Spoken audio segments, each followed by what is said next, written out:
Touching base, October 28th, 2015. Happy Wednesday, the hump day. Oh, great hump day. Okay, through this day of humps, this is my Humpty Dumped of rhymes that I want to be able to express at this moment. So conversations always lead into fractalizations of ideas, thoughts, and imagination. So, in that statement alone, conversation about how corporations and businesses, really the basics of all business models, is tends to be thought of as um, financial gain means success. Kind of has to go hand in hand with the two. So, with that financial gain, what is really the profit and what is really the cost? The energy of the human beings working at the facilities are the true cost and revenue of the business. Now, you can have a great product, and with this great product, there has been business models to show that you could even have bad customer service and still make a profit. We could be able to look at restaurants that have taken on that approach. The one that comes to my mind is Jerks, where the wait staff intentionally is rude to the customers, and the customers like the novelty of the idea. So there still is a profit because the food is good. So it's what is created, and what is created comes from a source of either a collective coming together as an individual. First off, an individualistic idea comes to a person and they think of, I want to create this experience. Then they find like minded people that will support and trust with them and get that idea or vision or creative endeavor to be able to truly manifest into an existence, and that existence will actually be providing and serving at the same time. Now, it's really there that the idea starts, but the application of the idea, now that's where the fractalization starts coming into play, is that it's all about setting up a mission statement. Now, this is our values, these are our integrities, this is what we believe in. And what we can at times come to realize is that we have to come to an agreement upon our integrity. We must not lose our integrity at any cost. And the cost is not on financial. It will trickle down into financial.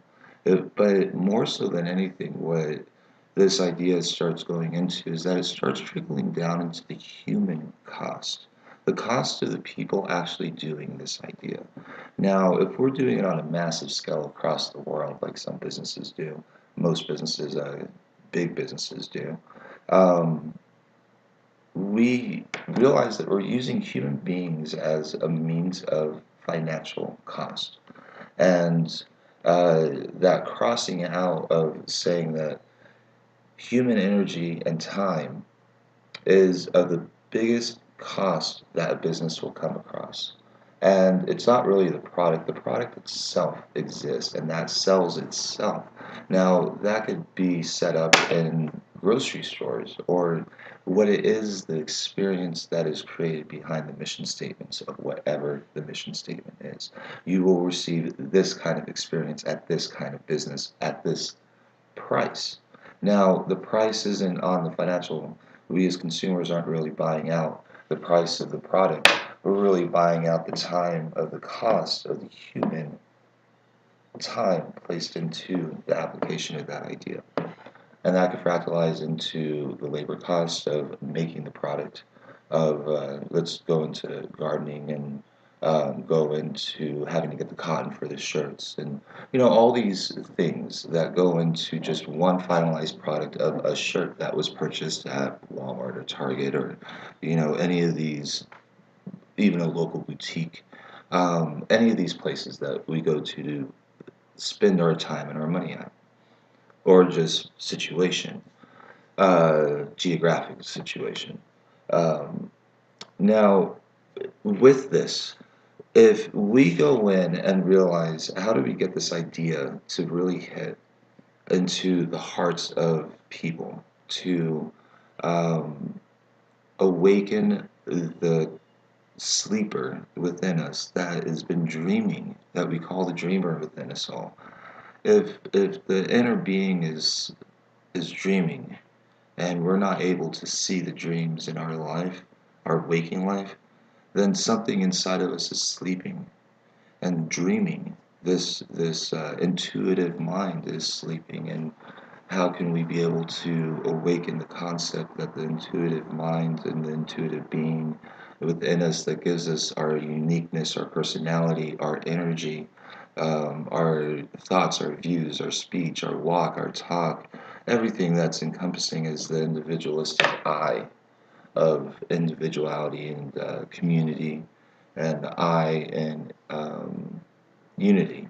It's what brings us together is really our uniqueness that some people call indifferences, but that's really just an isolation of individualistic views that want to be held together in the mind, another I. So, with all that, we can understand that having this ability to be able to say that because of the cost of what it does to the humans and the workers and the employees of this of this world, that we have to all work in order to survive and thrive, not just really survival is not the that's the basis of existence. That's basic, and sometimes the basics are what we're here to do, and that's okay without judgment. That's another topic that that we can work with. But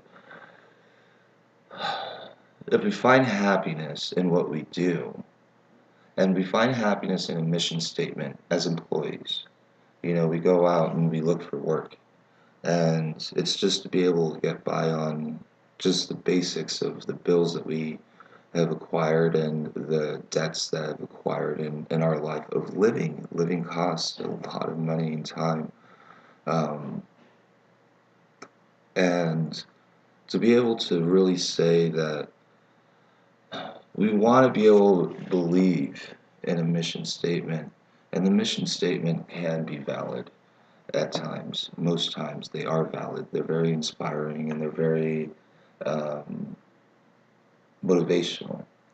And the application then turns into something else. And it's all individual by region of what they're going through, individualistically, if that's even the way of saying it, but it just sounds good. Um, and being able to rise into the awareness that what we do in our own private life, in our minds, and the way that we view the world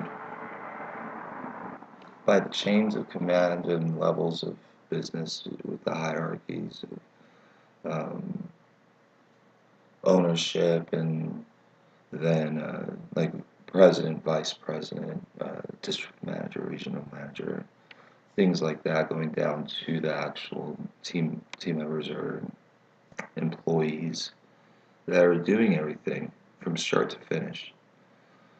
Um, it's everything is based on an individualistic experience.